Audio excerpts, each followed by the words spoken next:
자, 이제 세월이 흘러서 대공황이 이제 발생하는 시점으로 왔습니다. 뭐 그 상황, 대공황이 벌어지는 전후 상황은 지난 화폐 상편에서 자세하게 다뤘기 때문에 그 얘기는 오늘은 구체적으로 다루진 않겠습니다.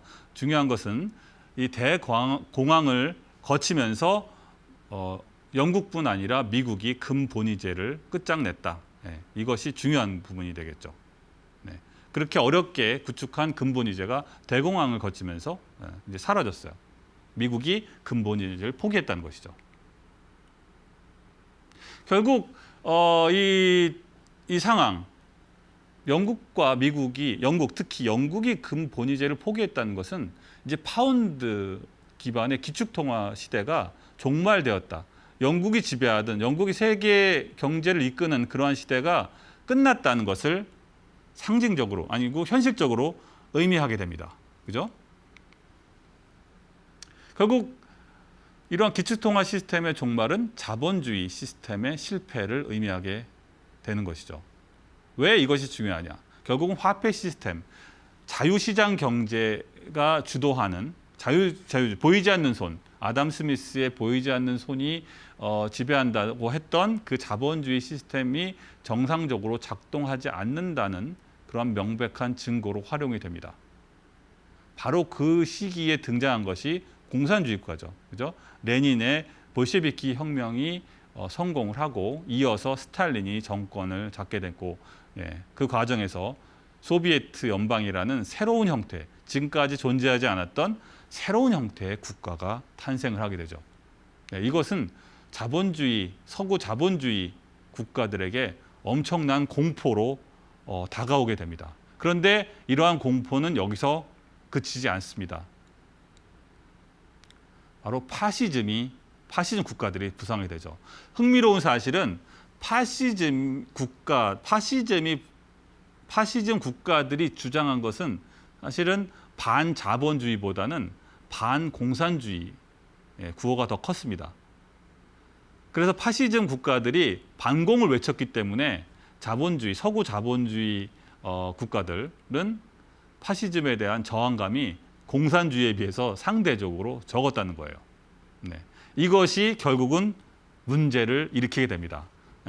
서부 자본주의가 실패하는 그런 상황, 힘이 빠지는, 그동안 한 200년 동안 지배했던 서구 자본주의가 쇠락하는 그러한 상황이 벌어지면서 동시에 공산주의가 대두가 되고 다시 그 공산주의의 반동으로 파시즘이 떠오르는 이 뒤엉킨 이 세 가지의 다른 형태의 국가 시스템이 뒤엉켜 있는 상황은 결국은 파국으로 치닫게 되죠. 그래서 벌어진 것이 바로 2차 세계대전이 됩니다.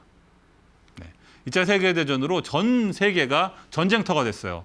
제일 먼저 터진 곳이 바로 중국이죠. 중일전쟁이 벌어지게 되고, 그리고 히틀러가 서유럽, 파리, 서유럽과 프랑스를 지배합니다. 그리고 영국을 공격을 하죠. 히틀러가 영국을 공습을 하게 되고, 그리고 이어서 독소 전쟁이 이제 발발하면서 독일과 소련이 한판 승부를 벌이게 되는 상황이 벌어지게 됩니다. 이렇게 해서 전 세계가 이제 히틀러, 즉 나치, 독일과 그리고 무솔리니의 이태리, 그리고 일본 군국주의와 이렇게 전쟁을 벌이는 상황이 벌어지게 되는데, 이때만 해도 이제 누가 이 전쟁에서 이기게 될지 아무도 알 수가 없었어요. 물론 지게 되면은 그 대가는 엄청나죠.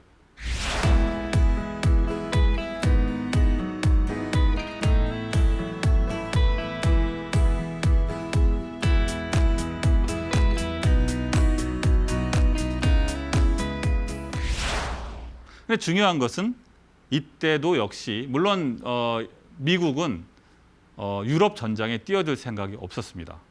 물론 일본과 전쟁을 벌여야 되는 상황은 됐어요. 그래서 일본과 전쟁을 하게 됐는데, 전쟁하는 것은 기정사실인데, 문제는 다른 나라들이 독일이나 일본과 상대하고 주축국과 상대하는 다른 국가들이 미국의 SOS를 칩니다. 살려달라고, 이 전쟁에서 꼭 이겨야 되기 때문에 절체절명의 순간에 모인 것이 바로 이 카이로 회담입니다. 간단하게 다시 한번 정리하면은 카이로 회담은 주축국, 독일, 이태리, 일본의 주축국들과 상대하는 국가들이 제발 미국이 우리 전장에 참여해달라고 그렇게 요청하는 그런 회담이었어요. 그래서 영국, 소련, 중국은 다 미국의 바짓가랑이를 붙잡고 제발 참전해달라고 호소를 했습니다. 그 결과 미국은 그 말을 들어주게 되죠. 그래서 이듬해 노르만디 상륙작전으로 미국이 유럽 전선에 참여를 하게 됩니다. 물론 그 다음 태평양 전쟁도 본격적으로 이제 반격을 시작하게 되죠. 동시에 두 곳에서 전쟁을 벌이게 됩니다. 문제는 뭐죠? 문제는 아니죠. 문제는 세상에는 공짜 점심은 없다는 거예요. 미국이 아무런 대가 없이 유럽 전장에 군사를 보낼 이유가 없었다는 것이죠.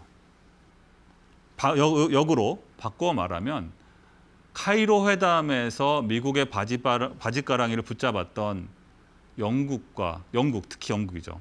영국은 어떤 식으로든 미국의 참전 대가를 주어야 했어요. 그것이 무엇냐가 중요합니다. 미국은 과연 영국으로부터 어떤 것을 얻어냈을까요? 그것은 곧 밝혀집니다. 그게 바로 브레튼 우즈 회담이죠. 노르망디 상륙작전이 있었는 지 5개월 후에 있었던 브레튼 우즈 회담인데 여기에 각국의 대표들이 모여서 역사적으로 중요한 결정을 내리게 됩니다. 이 복잡한 거를 한마디로 요약하자면 금 1온스를 35달러로 픽스해버린 것이죠. 이 한마디로 요약됩니다. 왜 이 한 줄에 이 등식이 중요할까요? 왜 금 1온스가 35달러 이렇게 못 박아버린 것이 중요할까요? 왜냐하면 이때부터는 달러를 프린트할 때마다 다 돈이 됩니다.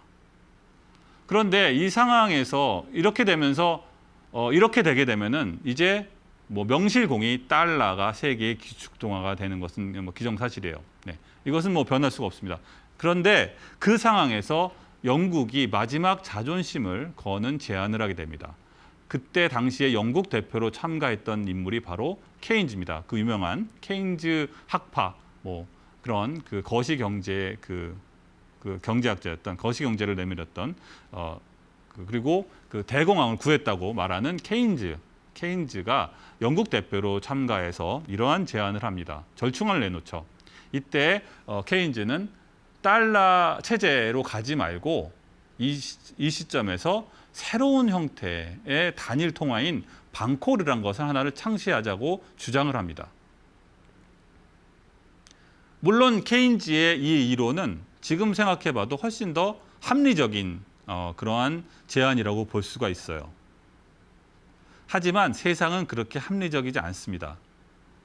미국이 그 얘기를 들어줄 이유가 없죠. 미국이 당신들을 구해주는데 영국이 아무리 그렇게 주장을 해왔자 미국은 당연히 자신들의 화폐인 달러를 기축통화로 만들고 싶어 했고 그것이 바로 2차 대전 유럽 전장에 참여하는 대가인 것이죠.